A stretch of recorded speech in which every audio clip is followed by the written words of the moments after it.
24 గంటలు ధ్యాన స్థితిలోకి ఎలా ఉండాలి? ధ్యానం కొంతసేపు చేస్తున్నాం, అరగంట, గంట సేపు చేస్తున్నాం, కొంతసేపు లేకపోతే ఎంతో కొంతసేపు చేస్తున్నాం, కానీ మిగతా సమయానంతరి ధ్యాన స్థితిలో ఉండాలి అని ఎలా ఉండాలన్న టాపిక్ పైన అసలు ధ్యాన స్థితి అంటే ఏంటి అనేది ఫస్ట్ తెలుసుకుందాం.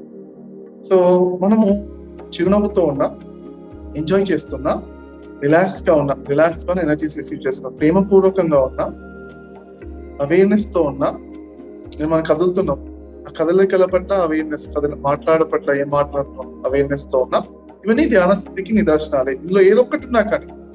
తర్వాత చక్కటి కళ్ళతో చక్కగా చూస్తున్నా, ఆ కళ్ళలో వెలుగులు చిందే కళ్ళు అంటారు, చక్కగా చూస్తున్నా దివ్యమంగళ దృష్టి అంటారు అనమాట.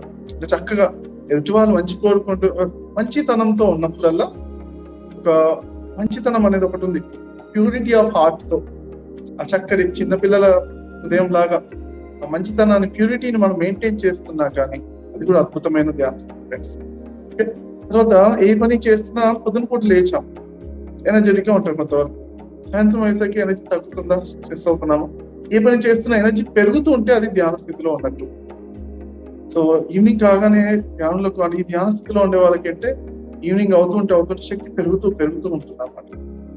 ఇది ఎనర్జీ పెరగడం అన్నా ధ్యాన స్థితిలో ఉన్నట్టు. తర్వాత ఇందులో ఏదో ఒకటి ఉన్నా. ఓకే, తర్వాత ఇంకోటి అంటే మనము మాయ అంటే సగము సుఖము సగం దుఃఖము ఉంటుంది. సుఖ దుఃఖాలు ఒక వేవ్స్ లాగా ఉంటూ ఉంటాయి అన్నమాట. ఆ వేవ్స్ కాకుండా చక్కగా ఎప్పుడు సుఖంలో స్థితి లోపల ఉండడమే ఈ ధ్యాన స్థితి. గుర్తుంచుకోండి ఫ్రెండ్స్, ఇది క్లియర్ గా పాయింట్ గుర్తుంచుకోండి.